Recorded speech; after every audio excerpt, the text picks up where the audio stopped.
கர்த்தருடைய பரிசுத்த நாமத்திற்கு மகிமை உண்டாவதாக. இன்றைய வேத வசனம் 2 தீமோத்தேயு 1:7. தேவன் நமக்கு பயமுள்ள ஆவியை கொடாமல் பலமும் அன்பும் தெளிந்த புத்தியுள்ள ஆவியை கொடுத்திருக்கிறார். நாம் பயப்படுகிறதற்கு அடிமைத்தனத்தின் ஆவியை பெறாமல் அப்பா பிதாவே என்று கூப்பிட பண்ணுகிற புத்திர சுவிகாரத்தின் ஆவியை பெற்றிருக்கிறோம். யாத்ராம் 14:10 முதல் வாசிக்கிறோம்.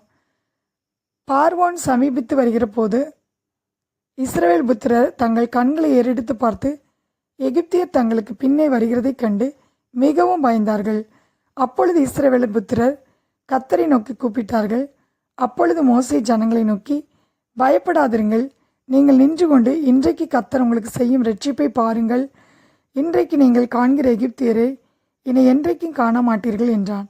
கர்த்தர் இஸ்ரவேலரை எகிப்தியரின் கைக்கு தப்புவித்து இரட்சித்தார். கடற்கரையிலே எகிப்தியர் செத்து கிடக்கிறதை இஸ்ரவேலர் கண்டார்கள். நம்முடைய வாழ்க்கையிலும் சத்துருக்கள் நிமித்தம் பயம் நம்மை சூழ்ந்து கொள்கிறது. நாம் கர்த்தரை நோக்கி கூப்பிடும்போது கர்த்தர் நமக்காக யுத்தம் பண்ணுவார். சத்துருக்கள் நம்மை மேற்கொள்ளாமல் கர்த்தர் நமக்கு ஜெயத்தை தருகிறவராக இருக்கிறார். நம்முடைய வாழ்க்கையில் நாம் எதிர்காலத்தை குறித்து பயந்து கொண்டிருக்கலாம். ஏதாவது ஒரு பிரச்சனை குறித்து பயந்து கொண்டிருக்கலாம். நாம் தேவனுடைய பிள்ளைகளாக இருக்கிறோம். தேவையற்ற பயங்களை அவர் நம்மை விட்டு எடுத்து போடுகிறார்.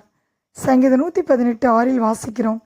கர்த்தர் என் பட்சத்தில் இருக்கிறார், நான் பயப்படேன், மனுஷன் எனக்கு என்ன செய்வான் என்று தாவீது சொல்லுகிறார். தாவீது பயப்படுகிற நாளில் கர்த்தரை நம்பினார், கர்த்தரை தேடினார். கர்த்தர் எல்லா பயத்திற்கும் நீங்களாக்கி தாவீதை ரட்சித்தார்.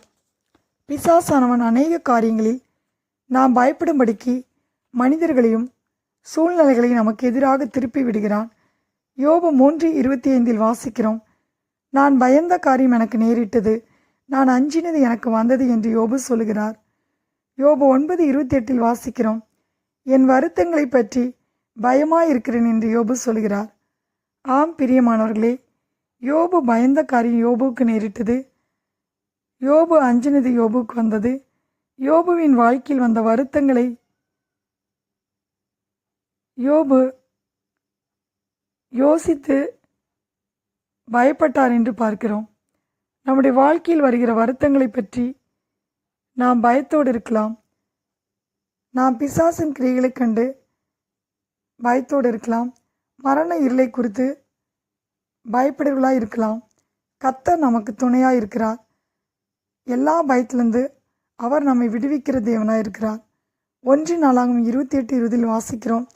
தாவீது தன் குமாரனாகிய சாலமோனை நோக்கி, நீ பலங்கொண்டு தைரியமாக இருந்து இதை நடப்பி, நீ பயப்படாமலும் கலங்காமலும் இரு, தேவனாகிய கர்த்தர் என்னும் என் தேவன் உன்னோடே இருப்பார் என்றான். ஆம் பிரியமானவர்களே, நம்முடைய காரியங்களை தைரியமாக இருந்து நடப்பிக்க நாம் பயப்படாமலும் கலங்காமலும் இருக்க வேண்டும். நாம் தேவனாகிய கர்த்தர் நம்மோடு இருக்கிறார். நாம் எடுக்கிற முடிவுகளில் குழப்பம் இல்லாமல் இருக்க தேவன் நமக்கு தெளிந்த புத்தியுள்ள ஆவியை கொடுத்திருக்கிறார். தேவன் நமக்கு அன்பின் ஆவியை கொடுத்திருக்கிறார். நாம் தேவன் மேல் பூர்ண அன்பு வைக்கும்போது பயத்தை புறம்பே தள்ளும். நாம் பலவீனமாய் இருக்கும்போது தேவன் நமக்கு பலத்தின் ஆவியை கொடுத்திருக்கிறார். ஆம் பிரியமானவர்களே, 2 தீமோத்தேயு 1:7 வாசிக்கிறோம். தேவன் நமக்கு பயமுள்ள ஆவியை கொடாமல் பலமும் அன்பும் தெளிந்த புத்தியுள்ள ஆவியை கொடுத்திருக்கிறார். கர்த்தர் தாமே இந்த வார்த்தையை ஆசீர்வதிப்பாராக. ஆமேன்.